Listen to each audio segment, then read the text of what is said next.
It's time to listen to your favorite show, or at least, for all that we know, a show that you kind of sort of think is okay. Thanks for tuning in to Vaguely Scientific. Hooray! Hooray!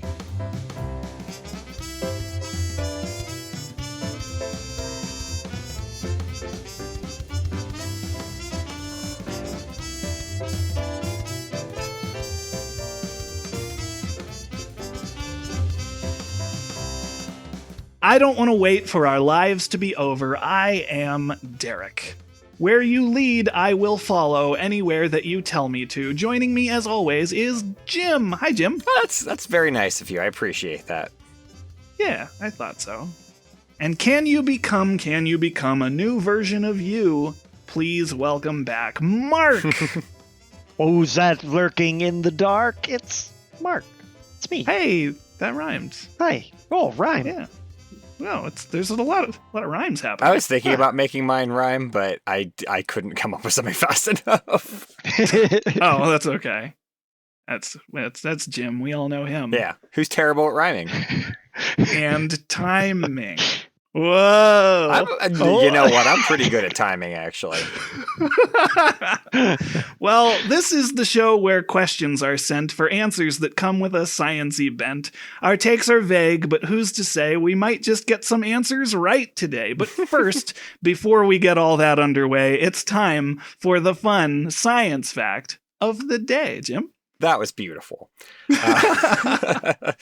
So there's a honey fungus in Oregon that covers about 2,200 acres of land. And according to some estimates, it may be the largest living single creature on Earth. Holy cow. That's huge. Honey fungus. Yeah. There's another creature that could be in contention for largest creature on Earth. It is a colony of aspen trees. And I had heard of that. Yeah, and aspen trees, for those of you who don't know, they basically expand by sending out shoots from their roots, and then they grow like whole nother trees. So like a large group of aspen trees could be one organism connected together by its root system. Like clones, basically, like one single solid organism. But this honey fungus might be bigger. Wow. So it's like a network kind of thing. In a way, but it's still like one single organism. But it reproduces by building a network, basically. Or not reproduces, but like spreads itself out. It grows by building a network. This is a thing I don't actually know about the aspen trees either, but like, do they, like, are there more than one of them? In the sense that like the whole thing is connected and is one organism. Is there just one organism? I mean, with certain groups of trees that would be true, but then like they will reproduce actual like other aspen tree colonies, basically, the way that trees normally would reproduce. And but like a group of aspen trees could very well be one individual organism where all of the tree trunks are basically one root system that has shot up multiple trunks from the ground.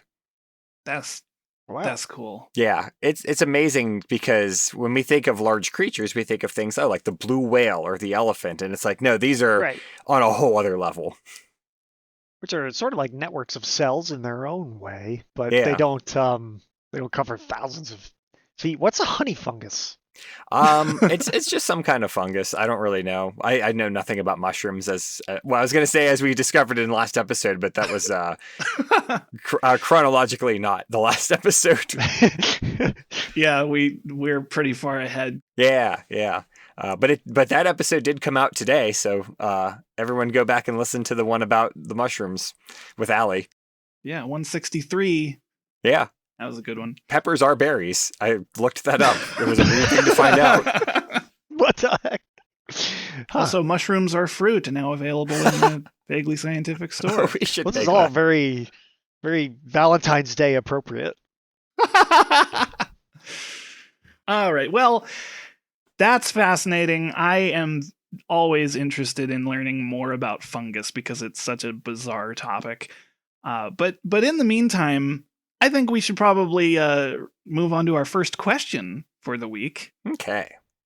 And I think this is going to make a lot of sense based on the way we introduced this episode. Question number 1 this week is, why do we like rhymes? Because they're great. Because they're great. Question 2 this week. Some questions have easy answers. Yeah. That's true. It's because they're rhymes. Rhymes are great. Mm-hmm. I feel like there are so many different ways to answer this question that I all day have been thinking, I don't think that we're going to do it justice, but I'm going to try. I'm going to give it an earnest effort here. Yeah. Well, I mean, and it's one of those things that I think is sort of baked into being a human in a lot of ways. And we've talked about that with things like music, and we've talked about that with things like language, communication of some sort. It doesn't have to be words, but some kind of communication where a lot of these things are just part of the human experience. And if we weren't people who if we didn't like rhyming, then we wouldn't be as human as we are, or we'd be a different kind of human, if that makes any sense. Yeah. Well, so you mentioned the we like music. We've talked about dancing in the past. Why do humans dance and all that? And that kind of leads to one avenue of exploring this, which is the anthropological attitude. And I actually learned this today that, I mean, part of it I already knew, that rhyming is often used in a lot of mnemonic devices to help people with memory. Yeah. But the reason that rhyming is so common, because I was looking up other languages other than English to see how prominent rhyming is in other languages, and for the most part, it appears universally. There are some specific examples, like Japanese is a big one, where like Japanese poetry tends to focus more on like syllable count and meter than it does rhyme scheme. And then like other, like conjugation of verbs makes it difficult to rhyme in a lot of other countries. But I learned that because rhyming helps with memory, it's really commonly used to help in early language development in children. Oh, okay. So pretty much at least every living language has a kind of prominent rhyming in it, because that's how we learn, and then it just sticks around. Yeah. I was looking at something really interesting called the rhyme as reason effect. And it was several studies, actually. I think there were 2 or 3 different studies where the idea was to look at information that was presented in a rhyming way or a non-rhyming way and see sort of which version people thought was more factually accurate. And it seems like, it was a really cool idea. And it seems like on the whole, most people went with the ones that would rhyme. And there were a lot of different ideas as to why this was the case. One of the things that I thought was probably most compelling was the idea that with rhyming, it's easier to remember something. So I feel like it's easier to internalize something like that. But so they actually have studied sort of like idioms and things like that. One of the examples that I thought was really cool was what was it? It was that's what it was. It was what sobriety conceals, alcohol reveals. And I mean, for one thing, it's very concise compared to like some of the alternatives that they presented in this study. But it also rhymes, and it makes it easier to remember. Like, I remember that. I've never heard it before today, and I just had to like stop and think about what rhymes with reveals. It was conceals. That's it. So yeah. Well, I think that the one that immediately comes to mind now that you've kind of given us an example is whoever smelt it dealt it. Yeah. A classic. That's the first thing. And I think that's interesting because I didn't know there was like statistics involved in that, but I do know that it is a common joke, possibly among the internet generation or just of people I know. I don't know, but like it rhymes, therefore it must be true. Yeah. And like I didn't know people actually base their belief on that, I suppose. It's a very efficient use of language in some ways, because if you can remember one word, it can already give you clues to what the other word in the sentence is. And a lot of those idioms that you were just saying are kind of where the rhyming pair are like opposites or cause and effect. Yeah. Smelt, dealt, reveal, conceal. So it's like if like you said, Jim, if you know what rhymes with conceals, oh, reveals, yes, like it helps clue you in. Yeah, yeah. And I mean, this is, I guess, off topic, but worth mentioning briefly that in classical plays, like theatrical stuff, especially like French plays, rhyming couplets were very common, and it was like that could help actors remember their lines because they literally just like every line rhymes. Yeah, that makes a lot of sense, actually. I tried to find, and I wasn't really successful in this, but I tried to find like a good kind of definition for what a rhyme is, and I know that seems unnecessary because we all know what rhymes are. But I was thinking it in a few different ways because I was looking at the different ways rhymes are written, and I was looking at the difference between like perfect rhymes and slant rhymes and assonance and consonants, which I'll touch on in a little bit. But the first thing I wanted to say was I wanted to figure out what a rhyme is like fundamentally, because it is a thing that sounds similar, but that's not the same as like something that is being the same pitch or something. And I remembered we talked about major and minor chords in music a long time ago, and how that actually deals with the frequency of the sound waves and how like we interpret that. But like phonetic sounds that rhyme can be any pitch.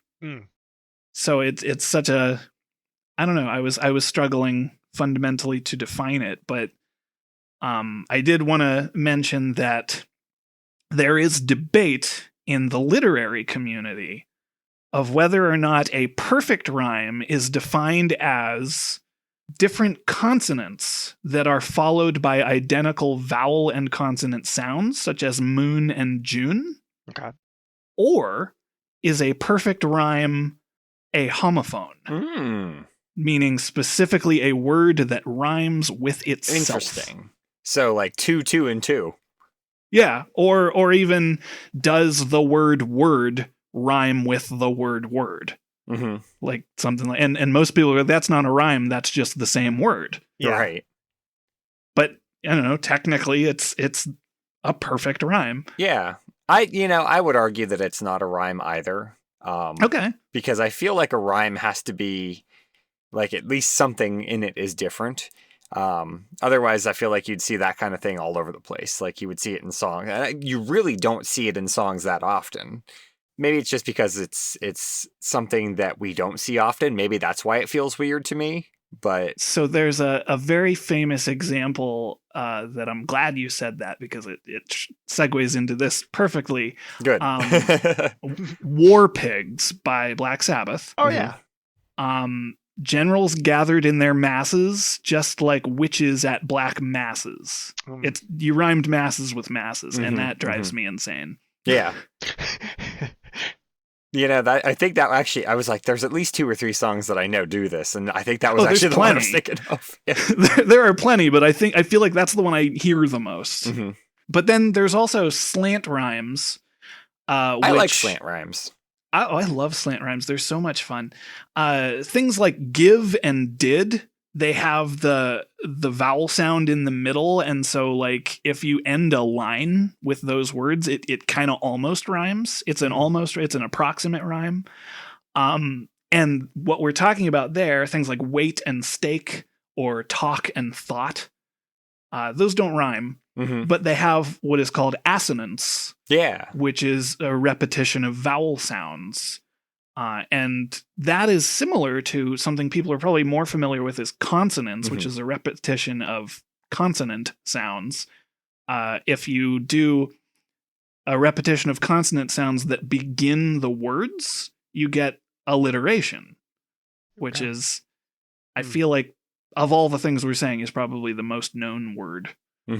Those are all tangentially connected to rhyming in that they are like linguistic dexterity.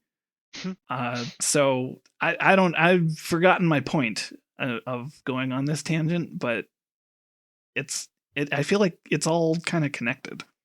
Yeah, I mean, I think so, because I mean, pure rhyming doesn't just have to be like the whole word sounds the same.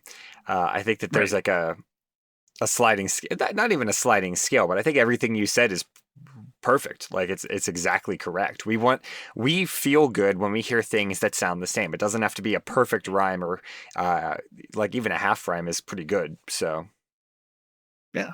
the other thing I was looking into that I thought was kind of interesting was just the idea that there's a theory that we like rhymes because our brains are able to predict what's coming next, and it makes us feel good. Ooh. It makes us feel Okay. like we are either like in tune with what's going on, or it makes us just feel smart because we can make a guess about what's coming up next in a song or in something that somebody said or something like that. So It's like comforting, kind of. yeah, it's one of those things where it's like, oh, I know what's going on here. I'm on the same page. Oh, to bring it back to music, that's kind of similar if you hear like a phrase of music, and we talked about this definitely, where like most people, if you hear a series of chord progressions, you can kind of just intuit what the final chord should be. And when you hear a song that is unfinished, it leaves you like unsatisfied. Yeah. So it's like, oh, I love to rhyme. I do it so very often. Like there's something missing there. I think I wish I could name a specific poem, but there's definitely poetry I've read where it rhymes all throughout until like certain specific points where it doesn't rhyme, and that's meant to draw attention to itself and make you feel a Right. certain way about the subject matter, right? Mm-hmm. Yeah. I feel like I may have overdone that back in my poetry writing times. I think I'm so clever. What? And it's also, I feel like it's one of those things where you can put it to really, really good use, and then also sometimes it feels forced. So Yeah. That's a really good point. I Mhm. can't think of an example, but like there are definitely times when I've heard like some, because this whole beginning introduction to this episode, I feel like there were some forced rhymes Yeah. that I put in there, and that was just fun for me. Yeah. But like you can tell when it's like kind of lazy, I Right. guess. I feel like there are a lot of songs where not like they don't immediately make the song bad or anything like that, but I feel like a lot of pop songs you can feel like there's one or two lines where it's like, oh, I just had to find something that rhymes with this word. Yeah. and it takes me out of it. And this is true of, a pop song or like a song that's by like a really famous, well-known artist, or I mean, obviously some pop singers are famous and well-known, but I don't really listen to much pop. But like, I don't know, that'll take me out of a song where it's like, why did you choose to do that? Yeah, it just seems clunky. Mm-hmm. Yeah, so what makes a forced rhyme feel bad? Because we like rhyming and we like pattern recognition and we like the music of it. Why don't we like it sometimes? I feel like context is involved because like it could be trite. It could be like sort of oh, I've heard that over and over and over again, and you're not bringing anything like new to it. Yeah. But it could also be like I really wish that I had thought of this, Jim. This is amazing. Because I know there are definitely examples where I'll be listening to a song and then the syntax of the line or the meter of the line will sound so out of place, and it was clearly just so that you could get the rhyme in there. And it's or like they have to bothers add me. like an extra adverb in there somewhere just to get the syllable count right. Yeah. Which is a slightly different problem, but I feel like sometimes when you have a specific word you're trying to rhyme with, and it's like, well, there's only one other word this rhymes with in the context of this song, so we have to pad out the line so that we get there. I was specifically thinking, this is another thing that I had written down of why do we like rhymes, and it's because it's a linguistic exercise. It's kind of a skill, because language developed somewhat arbitrarily related to phonetic sounds sounding like each other.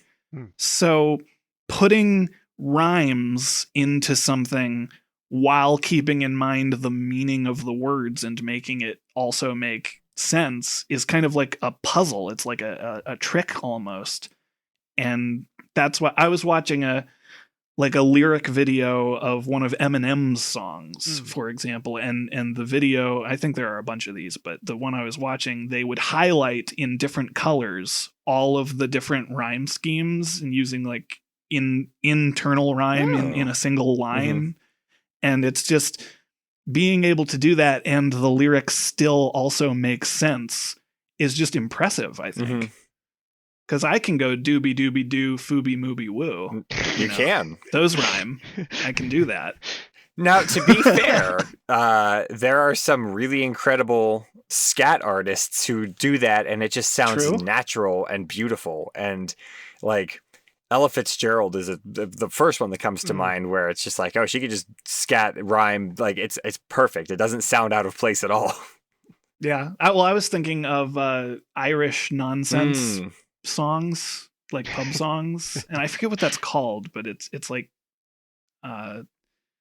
it's not lilting. I forget what it is, but it's like it's nonsense, but it is put together musically. Yeah, exactly. I think it's kind of neat to see that kind of stuff work, because it's still a rhyme, but the words aren't words. The words aren't words. Well, and then I mean, it just keeps making me think of Dr. Seuss. Oh, yeah. Where he's a good example of it. And what is, like, why is it weird when we hear a forced rhyme, but we look at something like Dr. Seuss or various other places where you didn't have a rhyme, you just made up a word at the end, and it's fine. And it's like, I love that. Yeah. I think it kind of comes back down to cadence and things like that again, and like, does it feel like they went out of their way to do this just because they couldn't get around fixing the rhyme? And I imagine there are a lot of cases where we can't even tell that they like spent, 2 hours trying to figure out how to make this line work, and then it actually worked. But sometimes it feels like they spent a lot of time doing it and they just couldn't get around it, and they just left it as is.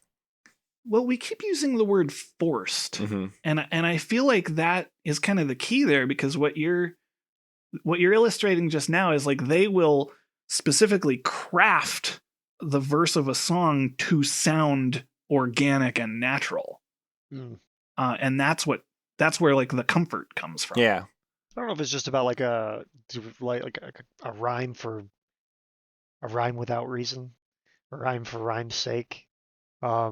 I guess like a lot of times rhyme pairs with meter and rhythm and context and subject matter to make things interesting and like interact with those other linguistic devices. So I don't know, maybe it's just like when I think of a forced rhyme, I'm thinking of somebody really wanted to rhyme, and there's like they like bent all the other linguistic devices and tortured them and broke them in order to get to that one rhyme, just for no reason other than to make the rhyme. Yeah, and that's kind of like the things we were saying about with music earlier, where it's like, oh man, they just had to get there, didn't they? Yeah, they just really wanted that. Yeah, like if you do something like, I'm trying to actually think of a rhyme here to make this work as an example, but if you were to say something like, oh look, there's a bear, about that I don't care. Something like that. Like, that is a weird syntax to deliver that sentence in, but it rhymed. And I don't like that. It was a try-hard attempt is what it was. It was a try-hard attempt. And there were layers to this one, because I was trying to think of a bad rhyme. Now we're going to start talking about authenticity and irony and stuff like that. Hey, I was a literature major in college. And now here you are sharing all your knowledge. Oh, get out.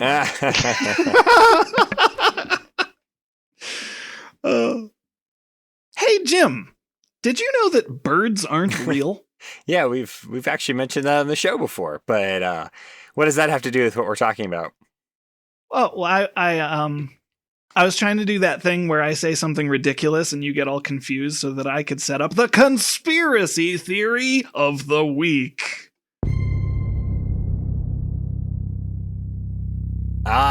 The birds aren't real movement. Right.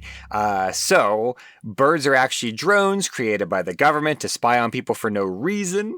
But never really say which government. So one would assume all the governments, because the world is run by a singular organization who simultaneously want us to believe that the world is flat and that aliens created the internet to brainwash into becoming docile so they could implant microchips into our children. Is that what you were going to say? Birds are all aliens now? Because I don't know what anyone could hope to achieve by making up birds. Jim, that's ridiculous. Of course birds are real. What? The birds aren't real movement started in 2017 with a guy named Peter McIndoe. I'm not sure if I'm pronouncing that correctly. He would publicly state his beliefs that birds are all government drones. And from 2017 to 2021, the movement grew. Birds Aren't Real has a staff who have organized real-life protests, advertised on billboards, and have actively raised a huge amount of awareness of the claim that birds aren't real. McIndoe finally broke character in an interview in December of 2021 to explain that the goal is to parody the misinformation that Gen Z finds itself stewing in.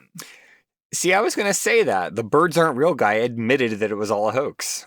Yeah, but hold on. He went on to say, Birds Aren't Real is not a shallow satire of conspiracies from the outside. It is from the deep inside. Oh, I don't know how I feel about where this is going. Birds Aren't Real showed something really interesting about how conspiracy theories develop and grow. Local media sometimes reported on Birds Aren't Real as if it were something young people really believed, rather than an elaborate joke. People are more willing to believe that there were people who believed that birds are government drones than they were willing to accept the satire. In their defense, I absolutely thought you were going to claim birds were government drones. In that same interview, McIndoe said, yes, we have been intentionally spreading misinformation for the past 4 years, but it's with a purpose. It's about holding up a mirror to America in the internet age. Birds Aren't Real organizers hoped, and still hope, the joke will become a force for good by exposing all the ways misinformation thrives. Wait, hold on. Does that mean... That means that the Birds Aren't Real conspiracy theory was an elaborate conspiracy. I am so angry that you are right. What is our second question this week?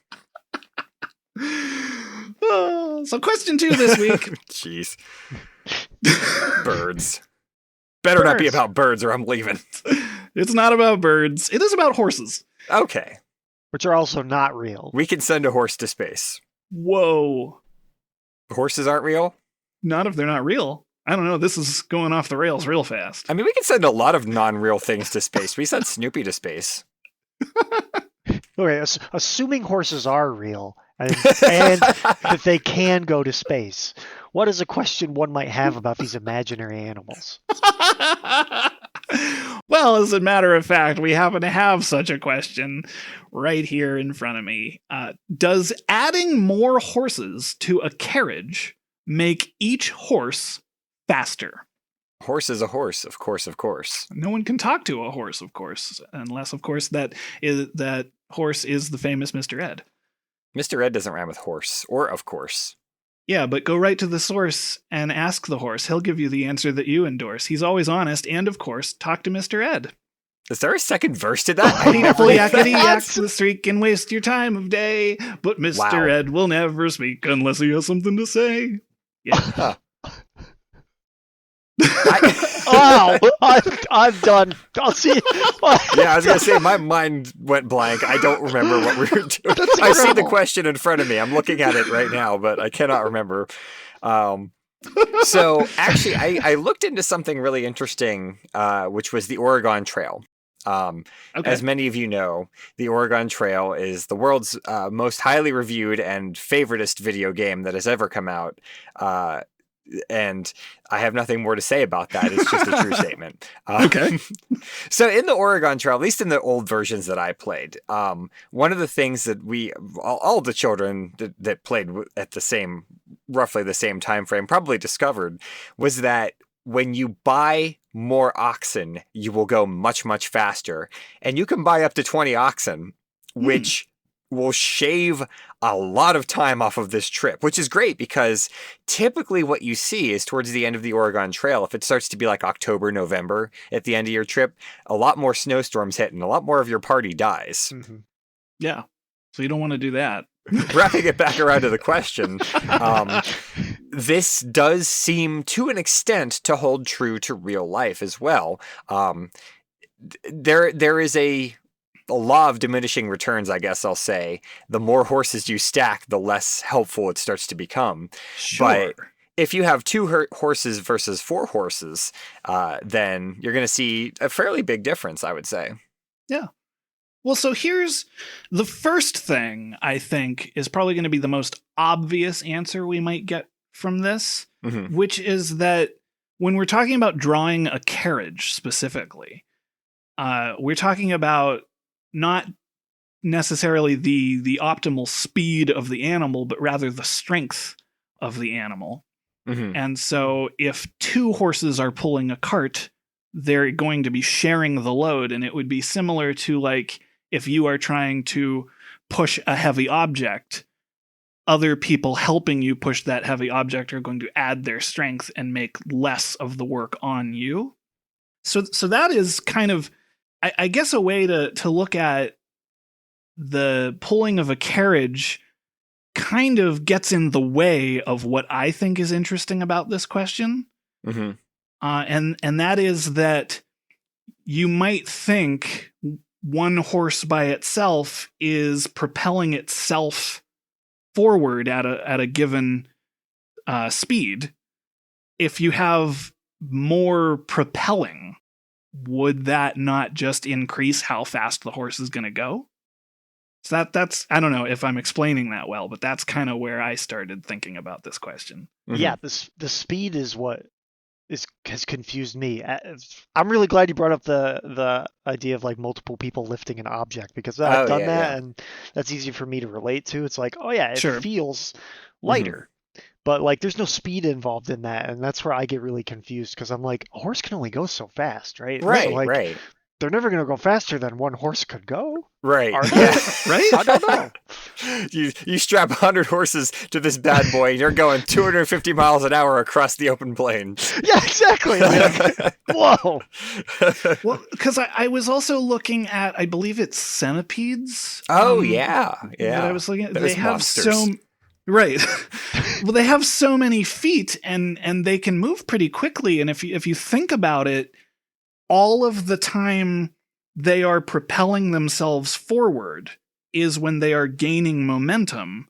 And so the more things pushing against the ground propelling them forward, you would think, maybe intuitively or counterintuitively possibly, that should just make them go faster. And I was looking up the way horses actually run, kind of comparing that idea to a car's wheels. Because you would think cars can go faster than horses, but I don't know specifically for the reason that we're going to talk about. A car's wheel is always making contact with the ground and always pushing the car forward, whereas a horse, when its feet leave the ground, it is no longer propelling itself forward, and now you're dealing with a loss of momentum. And air resistance and stuff. Right. But that is counterintuitive, because I was looking up how running works, and the most efficient way to run for both humans and for other animals is to minimize ground contact time. Right. Yeah. Okay. So it's like the complete opposite of what I would mathematically think. Yeah. Although I imagine, if you like tied yourself to something and then like tried to start sprinting, whenever the tension sort of pulls on you when you're not in contact with the ground, I would imagine that would cause some trouble with you. Yeah, that's fair. And I think that's also why when horse, like even if it's just one horse pulling like a wagon, you're not going to see them go over a certain speed, because there will be that sort of pullback on the horse. And I think that their max speed will therefore be smaller, even if you have like 20 horses pulling the same object. Right. I hadn't thought about the idea of the wheel always making contact with the ground, because when I was thinking about like why, I was trying to figure out like why, if I had 100 horses, why wouldn't that just go 1,000,000,000 miles an hour? Mm-hmm. Because I was comparing it in my head to like a like a rocket ship. Okay. That sounds really silly when I say it, but I'm like, if you strap like more engines to the rocket ship goes faster, right? Mm-hmm. Yeah, I mean, I would think so. If you strap It's rockets more, to like, a horse, consistent force. Now we've got it. Okay. More rockets attached to more things. Yeah. I've been saying it for Yeah. years. horses, horse-drawn carriages, The moon. the moon. How many horses would it take to pull the moon out of its orbit? Well, then. So Good this is something question. I actually don't know, but I know there's precedent for in physics because we have obviously the speed of light. The more you attach rockets, the more propulsion you have on a rocket. There is a point where, due to its mass and probably some calculations that are beyond me at the moment, Mhm. it has a maximum Oh, okay. speed that it can go, right? Right. Well, and it's not even that, but it's also there is a maximum weight above which the rocket Ooh. cannot achieve escape velocity. Interesting. Because Okay. the faster and further you have to go, the more fuel you need. And there's a point where you have so much fuel, the rocket is no longer capable of getting out of the Earth's gravity well. Interesting. That Mhm. is interesting. So in a way, the horse has an advantage over the rocket because it doesn't have to escape. Well, it just has to contend with wind resistance, I suppose. Right, which if we're talking about how would it go faster with more horses, I was thinking about dog sled racing, Oh, and if the way that you arrange the dogs or the horses, Mm. right, you can create a what is it, like a slipstream or whatever for the Oh, horses sure. behind the lead horse. yeah, like a drafting kind of thing. Yeah, and if you have more horses attached to the cart, that's less of a burden on them. So would individually. So would more horses mean you wouldn't have to stop as frequently, or the horses wouldn't have to rest as often? Well, then we get into what I call the unrealistic obstacles of reality, Mhm. which is that this is in a theoretical environment when you have infinite energy and perfect horses.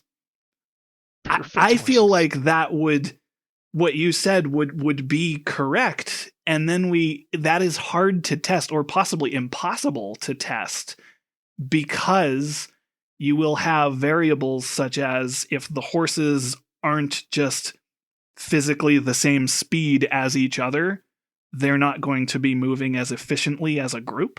Ah, yes. Mhm. Okay. So they can only be as fast as the slowest horse. Right. And also, if one horse is like out of rhythm with the rest of the horses, it's going to trip them up. Yeah. And, yeah. So, like, the physics of this question, like, if you boil this question down to just the physics, we can't test it. Yeah, and I mean it's interesting you mentioned that because I was thinking of things like, 4, 6, 8 horses, which is realistic enough. But then, like in the Oregon Trail where you can have 20 oxen pulling a cart, it's like I don't think you can manage 20. That's far too many. It's far too many oxen Yeah. for sure. It's really interesting to see in like media where we also see like I don't know, I've seen things where it's like, oh, it's Dracula with 20 black horses being pulled in a carriage, and it's like, Oh, sure, yeah. maybe if they're like undead supernatural horses, you could manage Ooh. 20 horses all pulling at the same time and the same speed, but it's going to be a challenge. Well, we talked, I believe it was a Christmas episode several years ago that we talked about the idea of flying animals drawing a sleigh. Mm-hmm. And that, like, coordinating, like if they were birds, for example, like you just God. like couldn't do that. Yeah. And the thing that makes Santa's reindeer work is that I believe they are sapient. So Yeah, they can cooperate. yeah, I was also thinking about just the fact that the more animals you have to take care of them. True. You have to feed them, you have to water them, and if you have 100 horses, then you have to find a place where 100 horses can feed and drink and lay down and rest for the night, and that's going to be a challenge in and of itself. Not the least of which is then unhitching them, rehitching them, and getting the wagon ready to go the next time you need to start it up. So 2 riders each have $100, and one has 1 horse, and the other has 100 horses. Technically, the one with 1 horse is going to go further and reaches their destination faster than the other one that has to stop and raise funds. You've turned this into an endurance race. Yeah. Yeah. It's like the Indy 500, but with horses. They're not limited by physics. They're limited by capitalism, the enemy of all. I don't have an answer to this because I wrote it down and figured, I don't need to actually look this up. And now I'm regretting that decision because there's definitely an answer to it. I just don't have it at the ready. But that is that how does this translate to comparing horses to horsepower in like an engine? Because we're effectively talking about like when an engine has like 100 horsepower or whatever. Right. We're effectively talking about it being able to do the physical work of 100 draft horses. Mm-hmm. And so it's like averaged and stuff. But like that wouldn't be effectively the same as having 100 draft horses. Right. It is so the definition as it is now, this is imperial horsepower. Okay. I imagine the metric one, if there is a metric one, is probably different. But this says the ability to lift 550 pounds 1 foot into the air in 1 second. Okay. So the metric one is 250 kilograms, 30 centimeters into the air in 1 second. So it's roughly the same, approximately. So I'm actually looking at a schematic of how they quote unquote calculate horsepower, and it's got a horse and it's got a pulley. So it's like lifting straight up using the pulley. As the horse goes forward, the pulley goes up. So then we are talking about adding strength. Yeah. Okay. But again, I mean, we're adding strength, and that's going to help you get a lot more done. But the question asks, how do you make it go faster? Right. And then you're talking about like gears and conversion. What if you put all of the horses in a really big hamster wheel and converted their speed into like turning it into either direct to the axles or like through a flywheel, converted that into forward motion? Oh my gosh. Yes. It's a terrible idea and wouldn't work. But that would be a great way to synchronize. Like if one horse is slower and one's faster, if you use a flywheel, then it doesn't matter. In theory, it might work if you have them all on separate tracks, like separate wheels, because then you have multiple generators. Right. Which, I mean, we're overcomplicating. We do literally have engines that are this exact idea. But this is not really connected, but a little bit connected, just because if I misinterpret the way Jim described this hamster wheel setup, I looked up tank treads. Oh, okay. Oh boy. And that was back when I was like trying to kind of figure out, is a wheel on a car more efficient than an animal running? Mm-hmm. And tank treads, you'd think they're just one big thing that's constantly pushing against the ground, but they are designed specifically to be flexible to go around rough terrain, rather than wheels. Common uses of a flywheel include smoothing power output in reciprocating engines.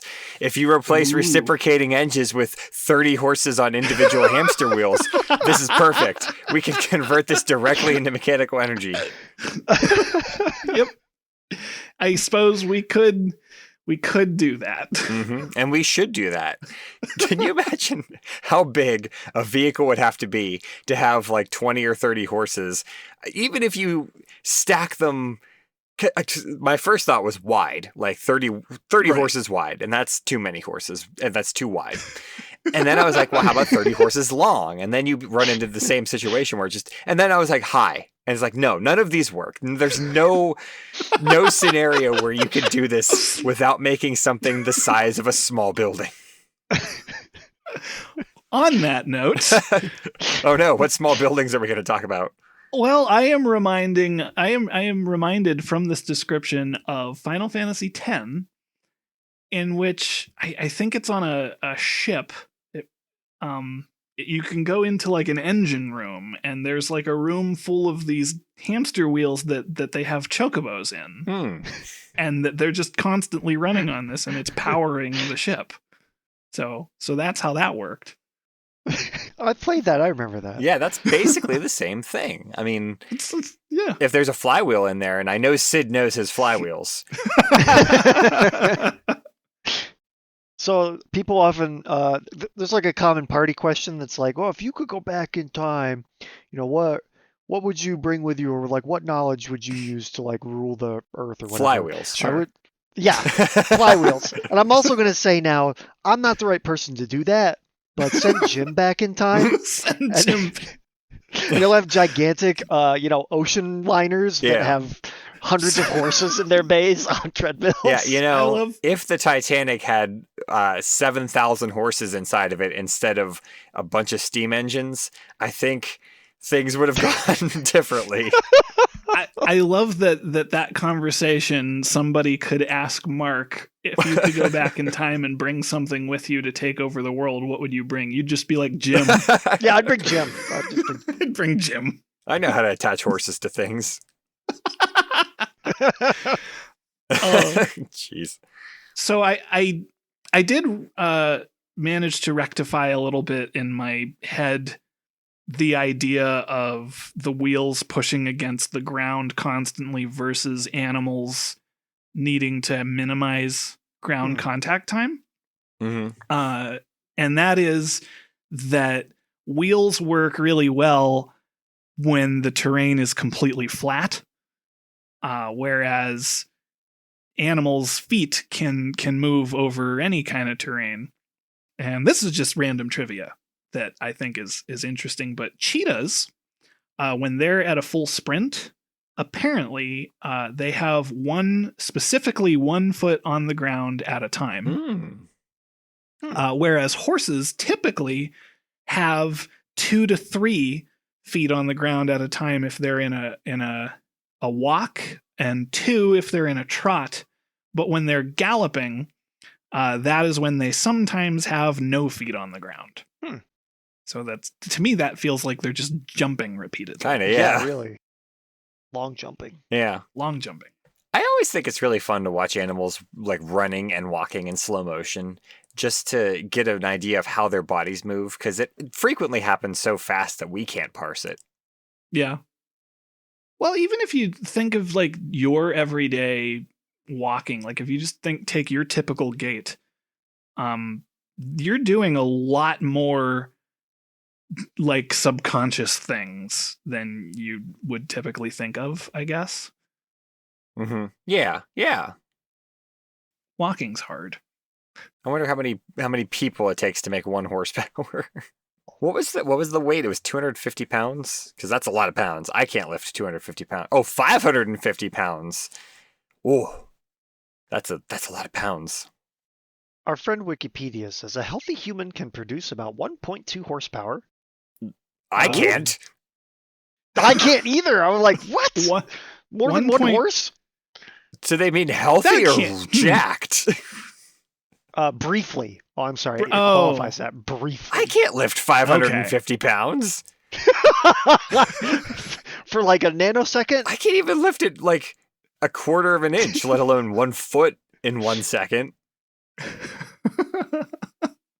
Jamaican sprinter Usain Bolt produced a maximum of 3.5 horsepower. Oh, I Less, wonder. less than Wow. a second into his meter I sprint. wonder if they are using the modern quote unquote definition of a horsepower. They just convert it to a certain number of watts. So Oh, yes, the they are. metric Ah. horsepower is 735.5 watts. And it's like, okay, I might be able to do something that involves 735.5 watts of power.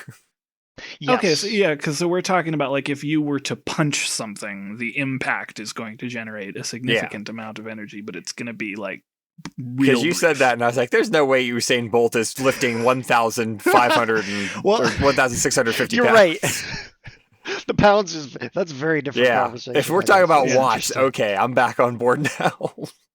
Well, I got hung up, and it made more sense when you said briefly, Mhm. but like when you first read it and you said a human can generate 1.2 horsepower, that means over what a draft horse can Yeah. do. And I was like, we are not stronger than Right, draft right. horses. No.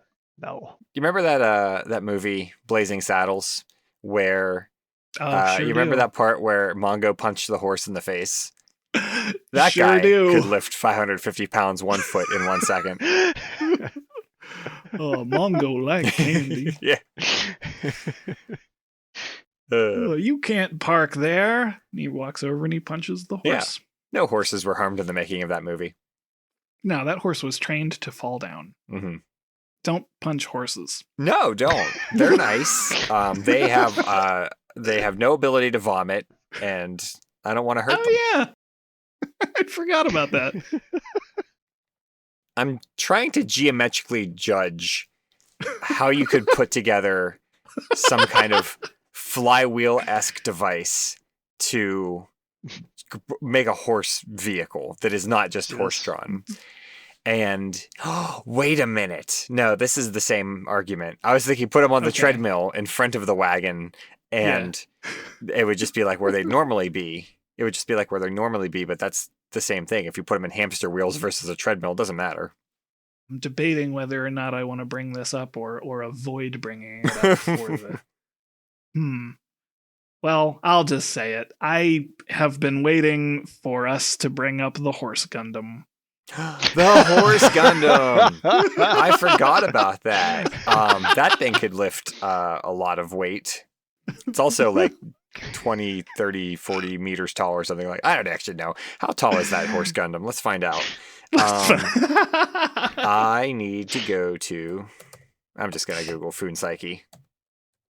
Funsaki is the name of the horse, but I think it will tell me the name, or I think it will link me to the height of the horse Gundam. 17.1 meters. So what's that, roughly 60 feet ish? A little less than 60, I think. That's a very big Dang. horse. Yeah. To be fair, this thing has a horn, so it is technically a unicorn. Oh, Funsaki, the horse, does not have a horn. It's just a horse. But the horse Okay. Gundam does have a horn, which is how you know it's a Gundam, because Gundams have like the V fin, and one Yeah. Gundam has a unicorn horn. It's called the Unicorn Gundam.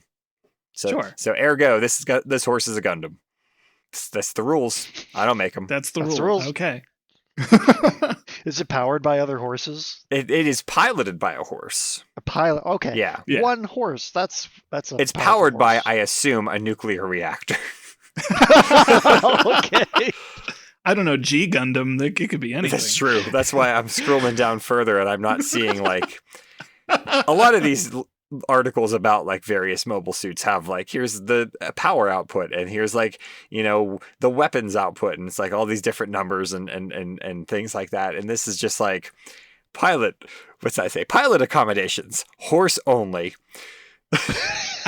Only. I just assume it's powered by Fighting Spirit or something. Yeah, I mean probably. I've never seen a G Gundam like have a nuclear meltdown like we've seen in other shows. So, and they get pretty beat up. So, I'm trying to look if there's any other funny things I can mention about this horse Gundam. I think just you've covered it by mentioning Horse Gundam. Oh, no, this is a spoiler. I can't read that. That's a funny thing, though. It does.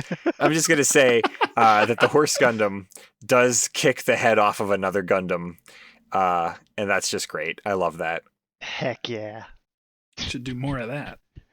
We've talked about horses in space, horses piloting robots in space. Yeah, I was going to say, so Yeah. this is actually a really good time to bring up that this horse has gone to space, and it did fine. It did fine? Which is Okay. a conversation that we could have had 166 episodes ago during the pilot episode where Sure we talked could've. about how well horses do in space. Oh, whoa! How well do horses do Yeah. in space? Oh, Seems like it it's- wouldn't be well, right? Oh, you're gonna have to go back to episode Yeah. 1 and listen. Wow. It's only like Look at some 27 archive minutes digging to long. do. It's a way shorter episode. It's a way shorter episode. Short answer, not well. Yeah. But to Okay. find out why, go check out Oh, episode yeah. 1, A Magical Horse-Drawn Pilot. I wanted to answer Mark instead of leave him Yeah. on the plugging our old episode cliffhanger. That's a really good plug. Well, listeners, if you have any thoughts on how we can make every horse faster, let us know. In the meantime, if you've got thoughts on what we've just said or something else bouncing around in your head, you can send those questions right to our email, feedback@vaguelyscientific.com. It won't fail. You can like us on Facebook or tweet @vaguelysci. We'd love to hear from you. Don't be shy. Hey, Jim, where do these questions take flight? How do we get all this wacky insight? I don't want to break up the rhyming scheme. I really don't. But I do want to point out one other thing, is that we Okay. have a Blue Sky account now, and it is at Oh, cool. Vaguely Scientific. And so if you are on Blue Sky, then subscribe, follow, whatever social media word I'm supposed to say there. So Yeah, I don't know social media. yeah. But to answer your earlier question, if you, the audience, got a question you'd like us to see, email us at questions@vaguelyscientific.com. It's free. For episodes fresh the moment they're out, subscribe to our podcast. We get more clout. Find us on Apple, YouTube, Spotify too, anywhere cool podcasts hang out, and that's just a few. Subscribing and feedback both help us to grow, and telling your friends is the way to go. Yay! Hooray! Our vaguely musical intro is composed by Anthony Pizzelli, and don't forget to check out our merch store over at vaguelyscientific.threadless.com. That didn't rhyme, but I got past the part that rhymed in my script, so now it's just time to plug our store.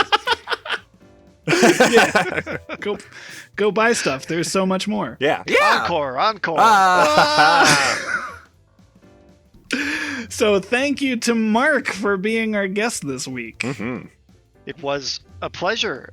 You picked a poor word for This that. is exactly the sort of activity I seek. Oh, I left you hanging there. I apologize. No, you're good. I thought you were trying to rhyme with pleasure, so. This was a pleasure. Our time together has been a treasure. Oh, that's so wholesome. Aw. Yeah. For Vaguely Scientific, I am Derek. I am Jim. Not Mark. And see you later, alligator. Toodaloo to all of you. Bye-bye.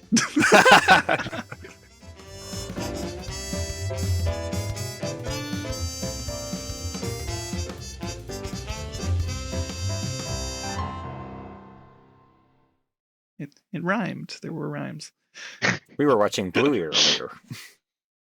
Do they rhyme in that show? No, they just say hooray. Oh, okay.